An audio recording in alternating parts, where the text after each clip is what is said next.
Vamos a pasar al mensaje del día de hoy. ¿Estamos listos? ¿Sí? Bien. Quiero dar la bienvenida a todos los que nos están viendo ahí a través del canal de YouTube, todos los que escuchan el mensaje, a los dispositivos, en su casa, en su trabajo, pues esperando y confiando que Dios traiga una palabra de aliento para sus vidas y que el Señor les bendiga, así como a cada uno de los que estamos aquí presentes en la reunión. A partir del el próximo domingo, el domingo que pasó, empecé a compartir esta serie de mensajes que hablan sobre las herencias de familia, ¿verdad? Herencias de familia. Uno dijo, ¿me va a enseñar cómo hacer mi testamento, pastor? No, bueno fuera, ¿verdad? Que tuviéramos algo que dejar, pero nomás heredamos puros problemas a veces, ¿verdad? Pero qué bueno que sea herencia de ese tipo de cosas, pero no es ese tipo de herencia. Estas herencias de familia son herencias que se transmiten de generación en generación. Hábitos, costumbres, patrones. Estas herencias de familia son modos de vida, son ataduras mentales, son costumbres. Estas herencias de familia son hábitos que llegan a mezclarse tanto con nosotros que las llegamos a confundir con nuestra personalidad. Fíjate lo que te estoy diciendo. Estas cadenas generacionales, estos hábitos, estas mentiras que vamos heredando de generación en generación, son tan fuertes y prevalecen tanto durante tanto tiempo que llegan a mezclarse tanto con nosotros que muchos de nosotros las confundimos con nuestra personalidad, las hacemos parte de nosotros y justificamos que es la personalidad. La semana pasada hablé sobre el engaño, herencias de familia, el engaño. Hoy quiero hablarte sobre herencias de familia, la rivalidad entre hermanos. Rivalidad entre hermanos, que es también una herencia de familia. El título de hermano para una persona es muy importante. Le decimos hermano a las personas que comparten los mismos padres, que tiene que ver con compartir la misma sangre, provenir de los mismos padres. Y cuando solamente compartimos a uno de los padres, entonces ¿qué son? Medios hermanos, no sé de qué parte, si de aquí para acá o de acá para acá, o de aquí para acá o de aquí para allá, no sé, pero son medios, ¿verdad? Haciendo referencia a que solamente provienen del mismo, de uno de los padres, ¿verdad? Esa mamá o papá, pues son los medios hermanos. También la hermandad tiene que ver con una amistad muy fuerte y entrañable. Cuando tú convives mucho tiempo con alguien, tienes un amigo de años, has pasado mucho tiempo con él o con ella, tú ya le cambias el título de amigo y ahora le dices mi hermano, ¿verdad? Mi hermano de otra madre, a veces decimos así con las amistades, ¿verdad? Entonces, el título de hermandad, de hermano, pues es un título fuerte, ¿verdad? Es un título que habla de compañerismo, de intimidad, de confianza, de cercanía. Es el título de hermanos. En la vida espiritual también hablamos de los hermanos, nos andamos hermaneando. Y lo bueno de podernos decir hermanos es que si no nos acordamos del nombre, pues le decimos hermano, ¿verdad? ¿Cómo está hermano? ¿Cómo está hermana? Porque pues no se acuerda cómo se llama. Pero sería bueno, fíjese que es desafiante también esto, que tú te aprendas el nombre de la gente de la iglesia, o sea, con los que saludas, con los que convives, apréndete el nombre, ¿cómo se llaman? No nomás les digas hermano o hermana, ¿verdad? Gracias. Pero también en Cristo nos ofrece la oportunidad de llamarnos hermanos. ¿Por qué? Porque entonces compartimos al mismo Padre, ¿sí? Cristo nos hace parte de la familia de Dios y tenemos un mismo Padre. La paternidad de Dios nos une a todos, a los hermanos. En las diferentes denominaciones o religiones que hay en el mundo, los cristianos se nos dice que somos los hermanos separados, así le dicen, ¿verdad? Los católicos, los hermanos separados, porque se separaron, no sé, yo creo que de la mamá, ¿verdad? De ellos, porque pues nuestra no es. Entonces pues somos los hermanos separados. Pues ese título de hermandad tiene que ver con este compañerismo. Herencias de familia, rivalidad entre hermanos. Es otro patrón que encontramos dentro de las familias, la rivalidad entre los hermanos. Fíjate bien, cuando venimos a la iglesia, cuando venimos a ser parte de la familia de Dios, cuando venimos ahora a Cristo, nos integramos a la familia de Dios, que es la iglesia, pero traemos a la familia de Dios los patrones que traemos dentro de la familia natural. El cómo resolvías tus problemas con los hermanos en casa, tú vienes a imitar esas conductas ahora dentro de la iglesia. La forma en la que tú vivías en tu hogar, tus ideas de familia, el cómo tú concibes la familia, naturalmente, los de sangre, nosotros traemos esas mismas dinámicas a la familia en Cristo. El Evangelio nos enseña a ser familias. El Evangelio nos enseña a ser familia. Es más, el Evangelio proporciona familia a quienes no lo tienen. El Evangelio nos enseña a ser familia. El Evangelio nos enseña a ser hermanos. Y el Evangelio también proporciona familia a aquellos que no tienen familia. A los padres sin hijos, el Evangelio les proporciona el mejor hijo de todos, el Hijo Jesucristo. A las familias pequeñas o sin hermanos, la iglesia les proporciona, junto con el Evangelio, les proporciona una familia, unos hermanos. Hijos que no tienen a sus padres presentes o nunca los conocieron, a veces el Evangelio y la iglesia proporciona paternidad de hermanos a hermanos más pequeños. Hay una paternidad que tiene que ver también con las dinámicas familiares. Pero también tenemos que reconocer que es difícil la relación entre los hermanos. Recaen algunos pecados, consecuencias, conductas que van manchando la relación entre los hermanos de sangre y los hermanos espirituales ahora en Cristo. Proverbios 18:19 dice: el hermano ofendido es más tenaz que una ciudad fuerte. Fíjate qué tan fuertes llegan a ser los pleitos entre hermanos, que la Biblia dice que un hermano ofendido es más tenaz, es más fuerte, más, hasta cierto punto más agresivo, más resistente que una ciudad fuerte, que una ciudad fortificada. Y las contiendas de los hermanos son como cerrojos de alcázar, es decir, son cerrojos fuertes.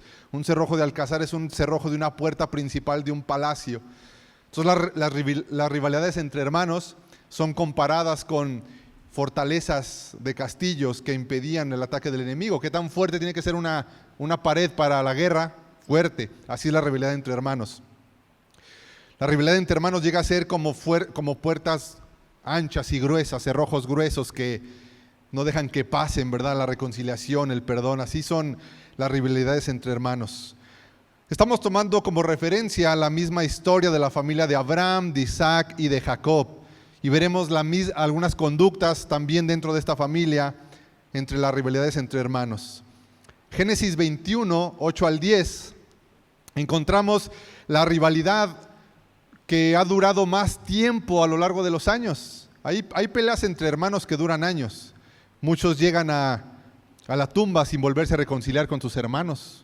Es triste porque la Biblia, fíjate, la Biblia es muy sabia, la palabra de Dios tiene mucha sabiduría. Y Proverbios dice que los pleitos entre hermanos llegan a ser más fuertes que una pared de un palacio, más fuertes de atravesar que un cerrojo de alcázar, que es una protección de una puerta ancha. Por lo tanto, los pleitos entre hermanos duran años y gente entrega la vida, llega a la tumba sin reconciliarse nunca con los hermanos. Y en Génesis 21, 8 al 10 encontramos el pleito entre hermanos más ancestral de la historia, que al día de hoy sigue teniendo consecuencias. El pleito entre Isaac e Ismael, dos hermanos que se pelearon y el día de hoy no se han podido reconciliar. Palestinos y judíos, los dos, el pleito entre hermanos que ha durado décadas, siglos y generaciones. Génesis 21, 8 al 10. Cuando Isaac creció y estaba a punto de ser destetado, Abraham preparó una gran fiesta para celebrar la ocasión.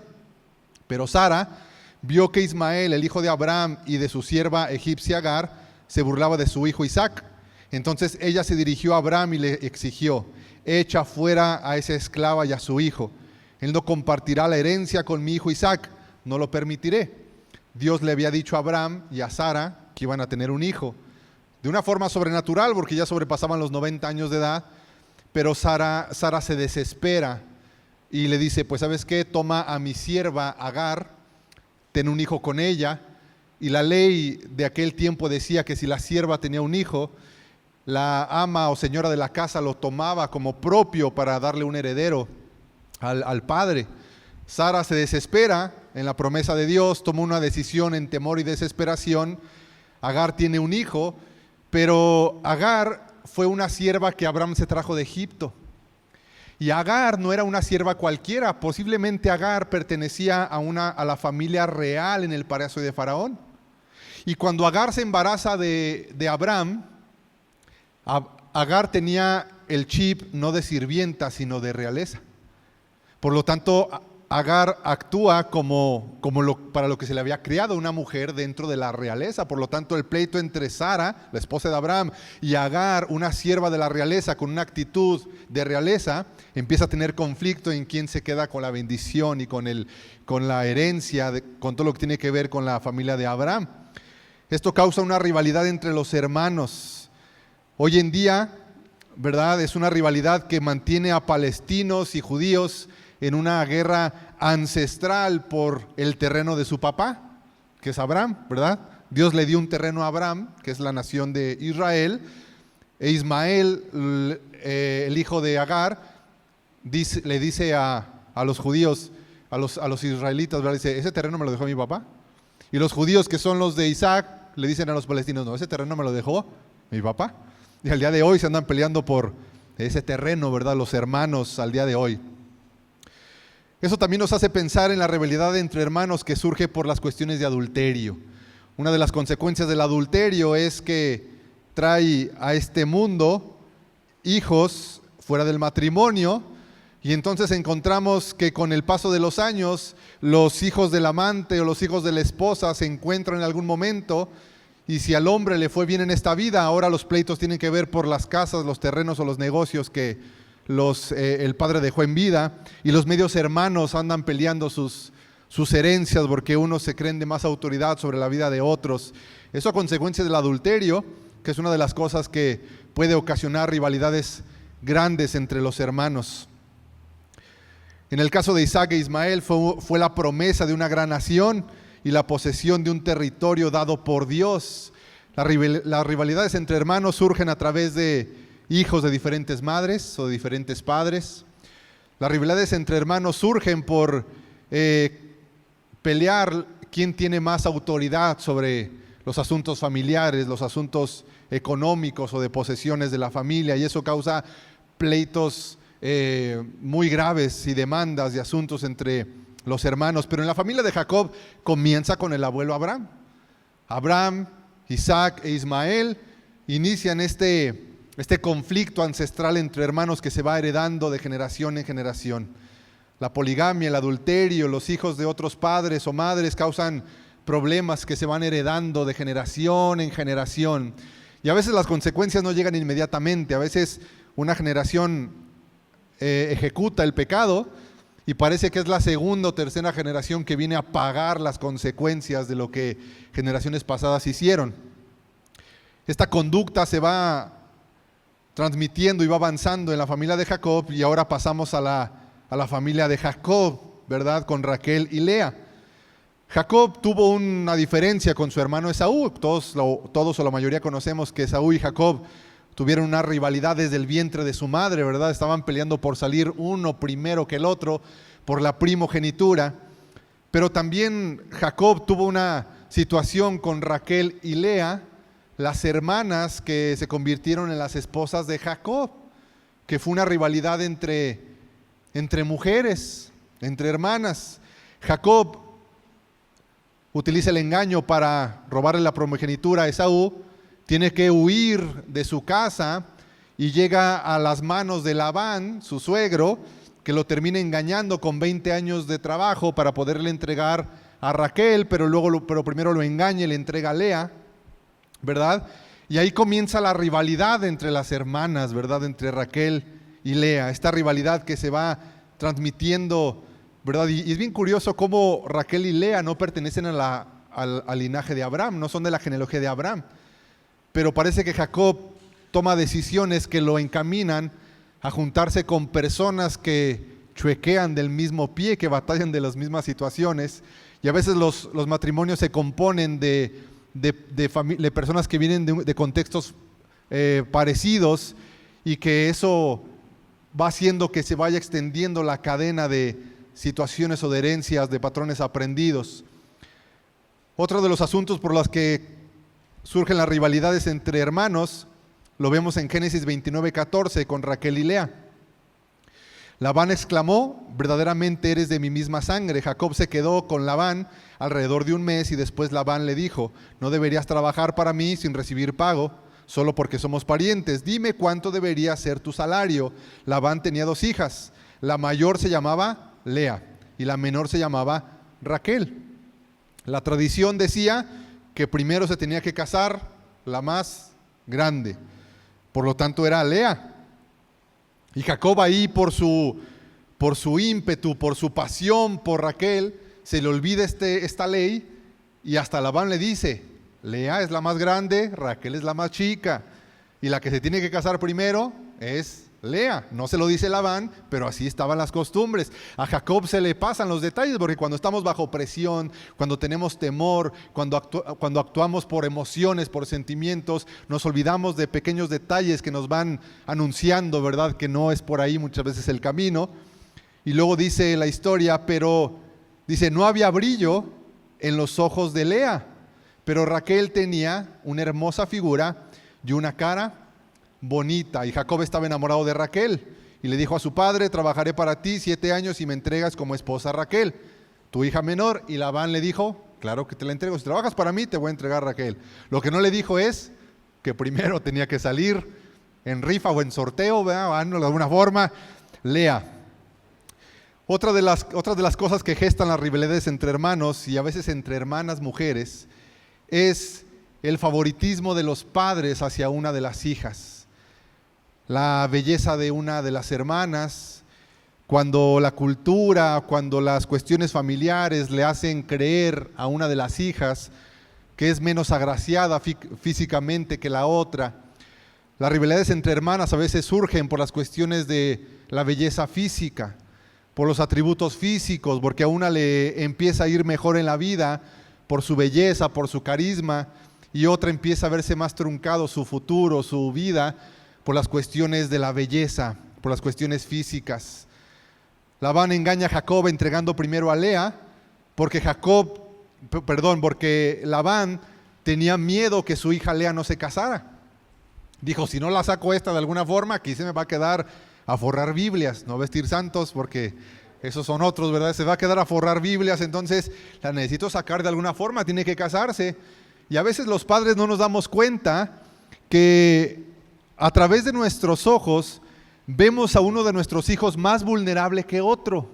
No sé por qué a veces es así, pero los padres a veces entendemos, ¿verdad? Y vemos a los hijos y vemos a uno más vulnerable.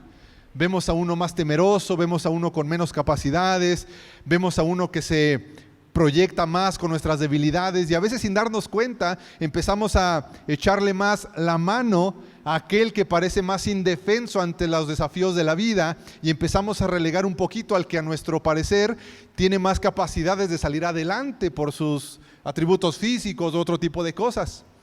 Sin darnos cuenta empezamos a sembrar la discordia entre hermanos de alguna forma. La cultura y las heridas del pasado forman en los padres ideas sobre los hijos y a veces en el afán de proteger al más vulnerable se termina olvidando la necesidad de los otros. Y a veces los padres dicen cosas como, es que tú estás bien, ¿verdad? A ti te va bien, te va mejor en la vida, déjame atender a tu hermano o a tu hermana que batalla más, ¿verdad? Que le ha ido peor, ¿verdad?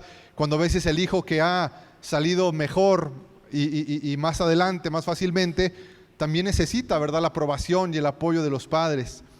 Dentro de estas dinámicas del favoritismo juega un papel importante cuando se espera criar a un varón o llega también una niña primero. A veces los padres tienen ciertas expectativas de los hijos, esperan que su primer hijo sea un varón, pero primero llega una niña, o esperan que sea una niña y luego llega primero un varón, ¿verdad? Y cuando llega el sexo del niño que esperaban, empiezan a invertirle como que más ganas, ¿verdad?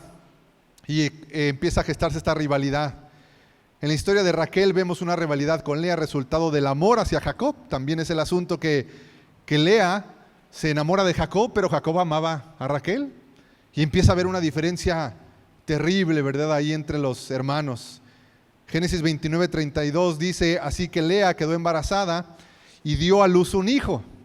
Lea, a la que Jacob no amaba, dio a luz un hijo que le llamó Rubén, porque dijo, el Señor se ha dado cuenta de mi sufrimiento. Fíjate bien, Lea empezó a nombrar a sus hijos según su condición emocional. Lea empezó a nombrar a sus hijos según la condición de su corazón. Y la transmisión de estas herencias de conductas a veces surge cuando nuestros hijos nos recuerdan una situación de nuestro pasado. Cuando la madre de familia proyecta en el hijo, la hija, la figura del hombre que lo abandonó, que la abandonó. Y la madre descarga un resentimiento sobre el hijo que es resultado de un amor, ¿verdad?, platónico, y que quiso mucho a esa persona, pero esa persona terminó o muriendo o terminó dejando el matrimonio.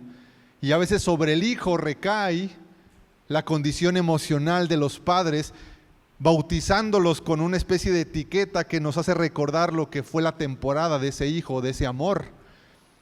Cuando un hijo es resultado de un amor pasional en la juventud, que nunca se llevó a cabo el matrimonio, pues la madre recuerda, ¿verdad?, que ese hijo fue resultado de un desliz emocional de la juventud, y de repente el bautizo de ese hijo es: tú me arruinaste la vida, tú me robaste la juventud, tú hiciste que no pudiera disfrutar de mis libertades como joven, ¿verdad?, como jovencita, como jovencito, porque llegaste a mi vida.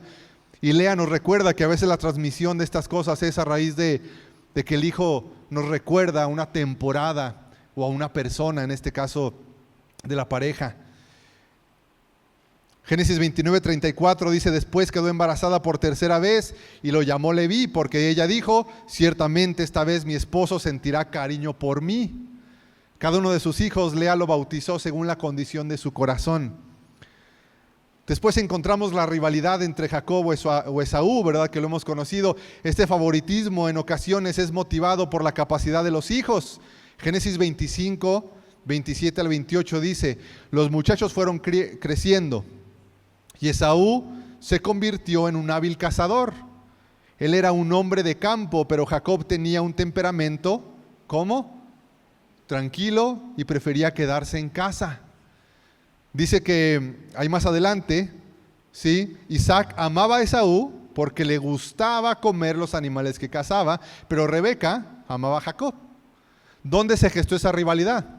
Esa rivalidad tiene su origen en que Esaú era más del agrado de Isaac, su padre, porque Esaú era un hombre grande, barbón, cazador, le gustaban las pistolas, las carnes asadas, ¿verdad?, prender la parrilla, andar con botas en la camioneta, ¿verdad? El Esaú le gustaba ser un hombre de campo y hacía todas estas cosas que para la figura de Isaac como padre pues eran más agradables, con esta hombría. Dice que Jacob era un hombre más tranquilo y prefería quedarse en casa. Tenía un temperamento diferente, quizá no encajaba con algunas ideas de la hombría o de la paternidad que Isaac quería ejercer. Y parece que se ganó más el corazón de Rebeca porque era tranquilo, más hogareño, ¿verdad? Y a veces estas rivalidades se dan cuando los padres esperamos algunas cosas de los hijos, que cumplan ciertas expectativas, ¿verdad? Cierta hombría, cierto modelo de feminidad, de mujer en los hijos, que a veces lo que causa entre los hermanos es la rivalidad, ¿verdad? Siento que mi padre no me quiere porque no soy como mi hermano o como mi hermana, que es bien bueno, bien buena para algo que a mi padre le gusta o que a mi mamá le gusta hacer, ¿verdad? Mi padre es un hombre, pueden decir algunas personas, ¿verdad? Mi padre es un hombre muy a lo macho, ¿verdad? En el buen sentido, le gustan estas cosas más rudas, ¿verdad? Y yo soy más tímido en ese sentido, me gustan las cosas más tranquilas y siento que no tengo esa conectividad con mi papá, ¿verdad? Pero mi hermano sí, y crecen esas rivalidades. Si me ayudan un poquito con la música para cerrar esto. Ya vimos este asunto, ¿verdad? Cómo se van gestando esta rivalidad entre hermanos, diferentes situaciones. Posiblemente tú te identificas con alguna de ellas. Quizá te tocó ser el hijo o la hija de un segundo matrimonio, del segundo matrimonio de tu papá o de tu mamá. Quizá las cuestiones de los medios hermanos y todo eso ha sido que ha venido a afectar tu vida. Quizá estás en una posición entre tus hermanos que eres el de en medio o eres el último, ¿verdad? Y te ha tocado alguna temporada no tan agraciada como otras temporadas le tocaron a tus hermanos. Quizá tu padre tu papá o tu mamá tienen otra familia, tienen otros hijos, ¿verdad? Y tienes que lidiar con la idea de que hay otros chicos compartiendo a tu papá o a tu mamá, ¿verdad? Es una de las cosas que causa esta rivalidad. Hemos visto eso.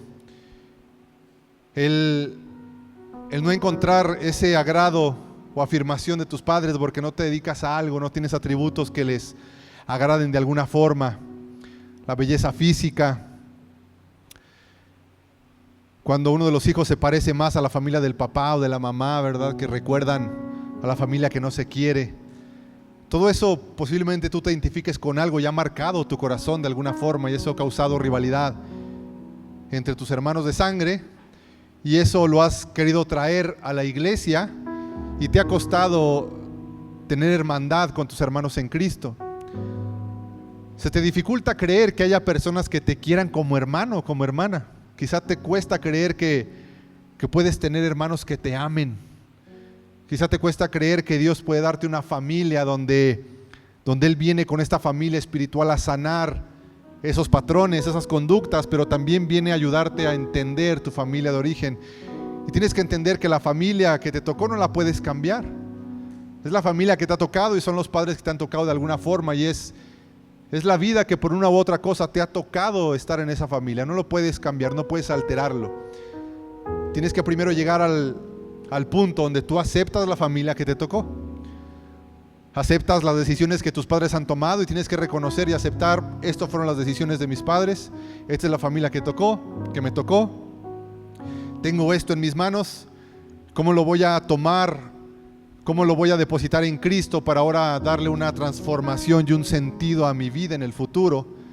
Y no tomar esto como excusa para seguir repitiendo los mismos patrones, porque tú vas a tener hijos en algún momento y tienes que pensar que a ti no te gustaría que tus hijos pasaran por cosas que tú has pasado. Tienes que romper, tienes que cancelar eso, reconociendo tu pasado, aceptando tu pasado, permitiéndole a Dios darte una nueva familia en Cristo para que ahora tus hijos tú puedas proyectar sanamente en tus hijos la familia que a ti te hubiera gustado tener, pero sanamente, sin imposiciones, sin legalismos que crean nuevos patrones malos, ¿verdad? Porque esa es la otra parte. A veces creamos nosotros nuevos patrones, sino que ahora en Cristo poder heredar a nuestras nuevas generaciones una familia que nos hubiera gustado tener a nosotros, ¿no? No sé si tú eres de los papás que te gustan los festivales de la escuela. A mí no me gustan los festivales de la escuela, pero hay que ir a los festivales de la escuela, ¿verdad? Y cada vez que estoy ahí recuerdo que mis papás nunca estuvieron en un festival de la escuela. Nunca vi a mi papá y mi mamá ahí sentados en un festival. No tengo memoria de eso, ¿no? Nunca los vi ahí. Y yo estar ahí con mis hijos, pienso en estas dos cosas. Lo primero es, yo nunca los tuve. Nunca, y recuerdo experiencias tristes de nunca haber tenido eso en los festivales de la escuela. Insignificantes ahora, pero en la infancia pues marcan muy fuerte cuestiones emocionales. Y cuando estoy ahí sentado pienso en eso. Yo nunca los vi ahí sentados, ¿verdad? Nunca estuvieron ahí, nunca viví eso, y me acuerdo de situaciones que me lastimaron. Esa es una de las cosas que pienso, porque me encuentro en una encrucijada, y el otro camino que pienso es: los ojos de mis hijos ahora son los ojos que me hubiera gustado tener a mí, y están viendo a sus papás ahí, ¿verdad? Que aplauden o toman fotos, ¿verdad? Y pues bueno, tengo que estar ahí y lo disfruto en ese sentido, ¿verdad? Pero me encuentro en esta encrucijada, o me lastimo con la propia herida, o permito que eso siga marcando, o pienso que ahora los ojos de mis hijos y su corazón están viviendo lo que yo no pude, y empiezo a entender esta dinámica que se rompe, y ese patrón se empieza a sanar. Es un patrón que empieza a liberarse. Las rivalidades entre hermanos toman fuerza en medio de las crisis familiares. Hay que resolver algunas cosas porque si no, en medio de la crisis es cuando salen los problemas familiares. Hay problemas familiares entre hermanos que se tapan muy bien. Has crecido con resentimiento hacia alguno de tus hermanos y lo has sabido quizá no sanar, pero tapar muy bien. Pero es en medio de la crisis donde surgen afloran, brotan esos asuntos que no hemos resuelto. Jacob estuvo alejado de Esaú durante 20 años. Esta rivalidad entre los hermanos, se dejaron 20 años de ver porque no, estaban enemistados. Durante 20 años Jacob no ve a su hermano Esaú, hasta que llega el momento de tomar la decisión de escapar de Labán, porque Jacob estaba siendo oprimido por Labán.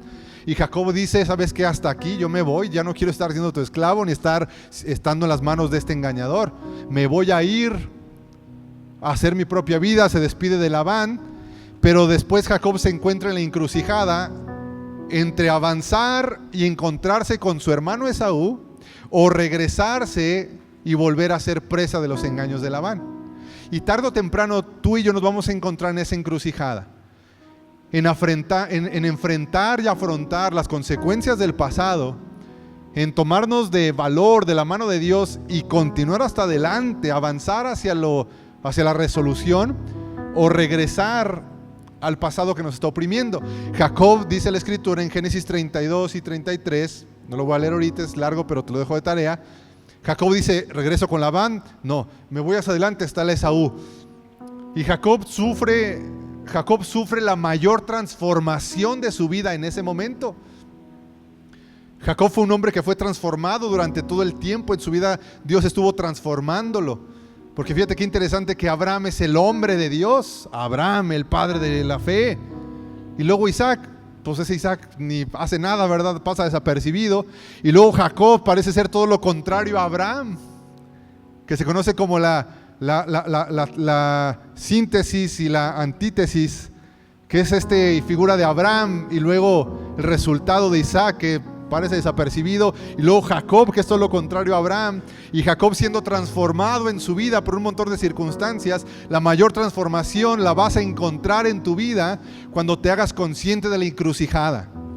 Volver a tu pasado que te esclaviza, o avanzar hacia adelante, hacia la restauración, la confrontación, que no es fácil, no es rápida, ¿verdad? No, muchas veces no es indolor, pero es lo mejor, avanzar hacia adelante. Jacob toma la decisión de avanzar. Jacob manda a uno de sus hijos por adelante, una de sus mujeres le manda regalos a Esaú para calmar la ira de Esaú. Pero Jacob y Esaú pertenecían a la familia más rica del Medio Oriente. Esaú y Jacob no necesitaban nada económicamente. Por lo tanto, Jacob dice que le manda regalos a Esaú, y Esaú le dice, ¿para qué me mandas regalos? Yo no necesito nada. Estos niños, ¿quiénes son? Estas mujeres, ¿quiénes son, verdad? Son tus sobrinos. Como que Jacob trata de ablandar el corazón de Esaú, poniéndole la familia adelante y los regalos, ¿verdad? Pero Esaú no necesitaba nada de eso. Tienes que hacerte consciente de tu encrucijada para decidir o avanzar, o regresar a la esclavitud con Labán, o avanzar hacia la reconciliación, hacia la confrontación que se traduce en restauración. En Génesis 32, 9 al 12, entonces Jacob oró: oh Dios de mi abuelo Abraham y Dios de mi padre Isaac, oh Señor, tú me dijiste, regresa a tu tierra y a tus parientes. Fíjate bien, Jacob tenía tanto miedo de encontrarse con Esaú, que hace lo que todos hacemos cuando tenemos miedo. ¿Qué hizo? Oró. Porque nada más oramos cuando tenemos miedo, cuando ya nos encontramos la salida. Pues el Jacob igual también se pone al Señor. Ahí viene el Esaú con su ejército. Son los edomitas, un ejército fuerte, aguerrido. Me van a destruir estos. Y le dice Jacob a Dios: tú me dijiste, Señor, que avanzara, tú me dijiste que regresara. Qué interesante que parte para la reconciliación con los hermanos es obedecerle a Dios. Y dice Jacob: si estoy avanzando hacia encontrarme con Esaú, le dice Jacob a Dios, es porque tú me lo pediste, Señor. Yo no quiero, me cuesta, me duele, yo no quiero perdonar, yo no quiero llevarme bien con mis medios hermanos, yo no quiero perdonar a mis hermanos, yo no quiero llevarme bien yo no quiero, Señor.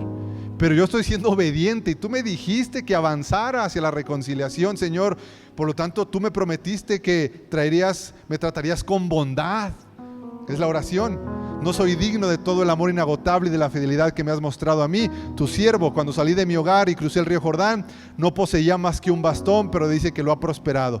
Tengo miedo de que venga para atacarme a mí y también a mis esposas y a mis hijos, pero tú me prometiste. ¿Fíjate otra vez? Cuando tú decides hacer lo correcto, muchas veces no se va a sentir bien. Fíjate bien. Cuando tú decides obedecer a Dios, posiblemente no se sienta muy bien aquí. Pero ¿qué es lo que te sostiene? ¿Qué es lo que te anima a avanzar hacia lo correcto?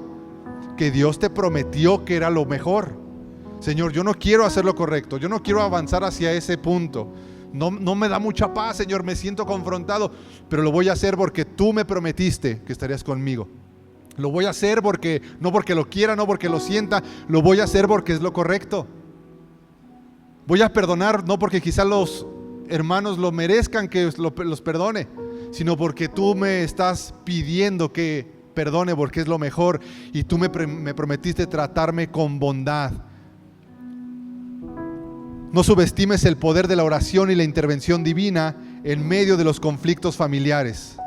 Pide que Dios prepare el corazón para tu encuentro con los hermanos que has tenido conflicto. No subestimes el poder de la oración. Jacob lo que hizo primero fue orar a Dios: Señor, prepara el corazón de Esaú y prepara mi corazón para el encuentro. Prepara nuestros corazones para la reconciliación, Señor. Pon las palabras necesarias. No permitas que hable de aquí, permite que hable de aquí y de aquí, Señor. Pon el corazón necesario en la vida de ese familiar con el que me voy a enfrentar, a hablar cara a cara, Señor. Prepara nuestros corazones, Señor. Ayúdame a que el carácter de Cristo se muestre en mí en este proceso de reconciliación. La otra persona no está obligada a perdonarte. La otra persona quizá no está obligada a perdonarte y la otra persona ni siquiera está obligada a reconocer que necesita tu perdón. Pero tú tienes que entender, ¿verdad?, que es una oportunidad de mostrar el carácter de Cristo en medio de la reconciliación, porque Jesús nos muestra el poder de la reconciliación. El Evangelio es reconciliación en sí mismo, que a través de Jesús somos reconciliados ¿con quién? Con Dios. Por lo tanto, dice el apóstol Pablo, tenemos el ministerio de la reconciliación. Posiblemente tu hermano no esté dispuesto a recibir tu disculpa o tu perdón, ni a reconocer que ha estado equivocado, pero tu ministerio es el de la reconciliación, mostrar el amor de Cristo. Jacob se adelantó a todos ellos cuando se aproximó a su hermano, se inclinó, Génesis 33, 3 al 4, 7 veces delante de él. Entonces Esaú corrió a su encuentro, ¿y qué le hizo? Lo abrazó. Esaú no pertenecía ya tan directamente al pueblo de Dios. Jacob era el de la promesa, era el representante de la promesa de Abraham. Y qué curioso es ver que muchas veces los no creyentes son los que están más dispuestos a la reconciliación, y a veces los cristianos nos volvemos más amargosos y más rencillosos que los propios no creyentes. En esta historia el que toma el paso para la reconciliación es Esaú, ni siquiera Jacob. Jacob estaba con temor, Jacob estaba dispuesto a hacer lo que Esaú le dijera, pero no toma el paso para la reconciliación. Muchas veces el familiar inconverso, el hermano que no conoce de Dios, ¿verdad?, o la otra persona, ¿verdad?, está más dispuesta a la reconciliación que nosotros mismos como hijos de Dios. A veces nos tomamos más en serio esas dificultades, esos problemas, que parece que los otros están más dispuestos a la reconciliación. No siempre los hermanos están dispuestos al diálogo. Encárgate de cuidar tu corazón. El Señor Jesús también viene a mostrarnos el amor de un hermano. Hebreos 2, 11 al 13 dice: por lo tanto Jesús y los que Él hace santos tienen, Hebreos 2, 11 al 13, ¿tienen a quién? Al mismo Padre. Yo no sé cómo es la situación con tus hermanos. Tú tienes que aprender del hermano Jesús. Tú tienes que aprender a ser hermano a través de la persona de Cristo, porque tú y yo compartimos al mismo Padre que nos hace hermanos de Jesús, y nuestro modelo para ser hermanos se llama Jesucristo. Por esa razón Jesús no se avergüenza de llamarlos sus hermanos. Y mija, déjame te digo algo. Dice la Biblia que Jesús no se avergüenza de llamarme hermano. Aunque yo he hecho cosas que si mis hermanos hubieran hecho, yo sí me avergonzaría de llamarlos hermanos. Pero la Biblia dice que Jesús, a pesar de nuestras deficiencias y errores, Jesús no se avergüenza de llamarte hermano, hermana. No te niega delante de los otros. No te niega como hermano delante de los otros. A pesar de lo que has hecho, Jesús dice que te sigue llamando hermano y no se avergüenza de ti. No se avergüenza de los hermanos. Aquí Jesús nos está enseñando que tenemos que sanar el corazón entre los hermanos, enseñándoles que no nos avergonzamos de ellos, que sin importar su situación no nos causa vergüenza. Hay muchos aquí, como yo uno de ellos. Yo tengo hermanos que son no creyentes y hacen cosas que son incorrectas a los ojos de Dios. Pero yo lo que trato de mostrarles es que yo no me avergüenzo de que no sean cristianos. No estoy de acuerdo con la forma en que viven, pero les muestro el amor de Cristo a través de demostrarles que no me avergüenzo de que son mis hermanos. Ni tengo que ocultar delante de los hermanos en Cristo, porque son los hermanos del pastor. Imagínense la familia del pastor cómo está, ¿verdad? Cuando se entere que yo tengo hermanos que no son cristianos, yo no me avergüenzo de ellos, y delante de los hermanos en Cristo, yo no negaría a mis hermanos que no son cristianos. No los negaría, son mis hermanos de sangre. Y sí, el hermano del pastor, ¿verdad? Está en el CBA o en la cárcel, lo que sé yo.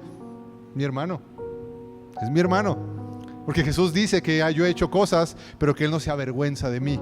No se avergüenza de llamarnos hermanos. Verso 12. Pues le dijo a Dios: anunciaré tu nombre a mis hermanos. ¿Qué tenemos que hacer con los hermanos? Anunciar el nombre de Dios, mostrarles el amor de Jesús. Entre tu pueblo reuniré, te alabaré. También dijo: pondré mi confianza en Él, es decir, yo y los hijos que Dios me dio. Pondré mi confianza en Dios en medio de la reconciliación. Proverbios 16:7. Cuando Dios está contento con nuestro comportamiento, hasta con nuestros enemigos nos hace vivir en paz.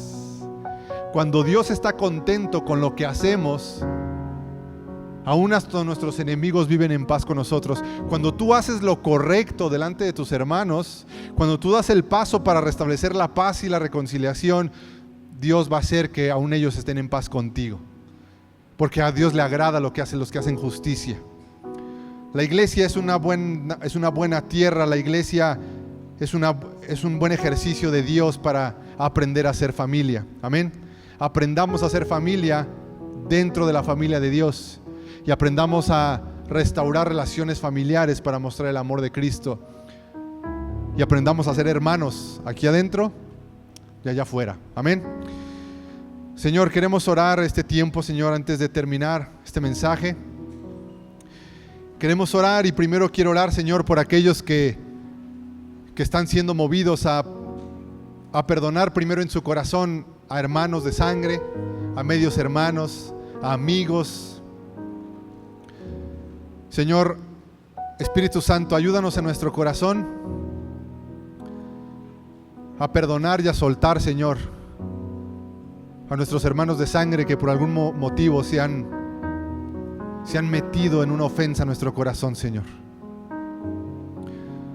Señor, enséñanos a perdonar a papá o a mamá, Señor, que han añadido a la familia, Señor, hijos de otro padre o otra madre, Señor. Enséñanos a verlos como nuestros hermanos, Señor. Enséñanos a ver a nuestros hermanos primero como nuestros hermanos en Cristo. Si la condición de alguien es ser hijo de un segundo matrimonio, Señor, yo te pido que el amor de Cristo venga sobre esos hijos, Señor, que su identidad y su autoestima se ha visto dañada, Señor, por los errores de los padres, por el adulterio, Señor. Que primero que nada sepan que son tus hijos y que han venido a este mundo con un propósito, que nadie es accidente o casualidad, Señor. Oramos por los hermanos que están peleados por bienes económicos, Señor, por asuntos de dinero. Padre, déjanos contemplar primero el reino de Dios, y déjanos primero cuidar nuestra sanidad espiritual y del corazón, Señor. Y ayúdanos que en medio del conflicto económico con los hermanos, ayúdanos que en esa situación que nos tiene divididos como hermanos por lo material, sea un buen tiempo para crecer espiritualmente y en nuestro corazón, Señor. Que los bienes materiales y las cifras de dinero no dividan a los hermanos, Señor. Y que sea un tiempo, Señor, de mostrar el reino de Dios, y que lo que por una cosa u otra, orgullo, engaño o envidia, ha sido robado, Señor, que a través del reino de Dios y de la armonía y la paz, Dios puede restituir al 100% para los que hacen lo correcto, Señor.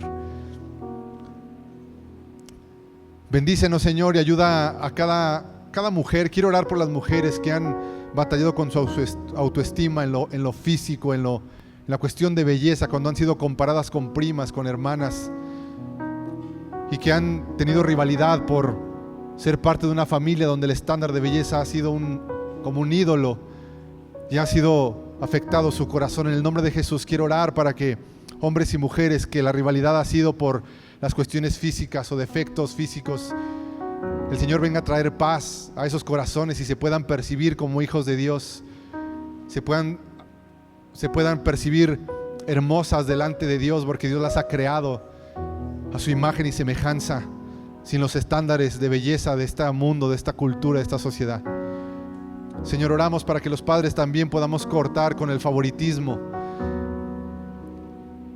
Oramos para que dentro de la iglesia, entre los hermanos, Señor, se pueda manifestar la familia de Dios, el reino de Dios, y no solamente utilizar el término de hermanos como una religiosidad, como una muletilla religiosa, sino realmente como entender que nos une una sangre más poderosa, que es la sangre de Cristo.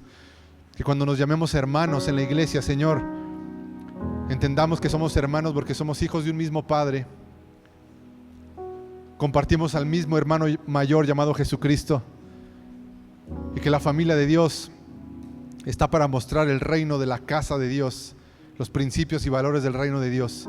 Identifícate de ahora en adelante más con la familia de Dios que con tu familia de origen en cuestiones de pecado. Escucha bien lo que quiero hablar a tu corazón.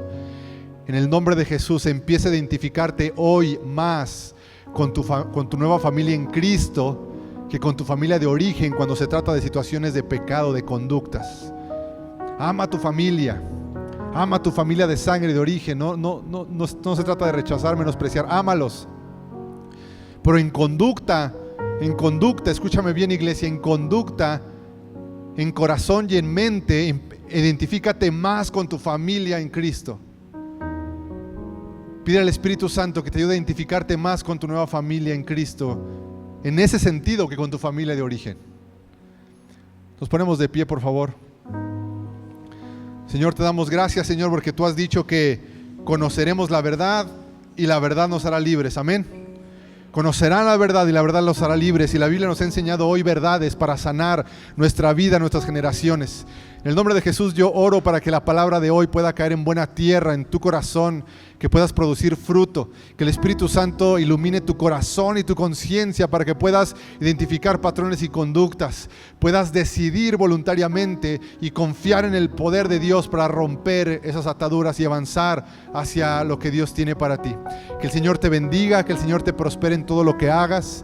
Que el Espíritu Santo acompañe tu entrada y tu salida, te acompañe en tu trabajo, en tu hogar, en tus traslados, que te libre de todo mal en todo tiempo y que el Señor Jesús haga resplandecer su rostro sobre ti y sobre tu familia como el sol del mediodía. En el nombre de Jesús, amén. Que Dios te bendiga. Estamos despedidos.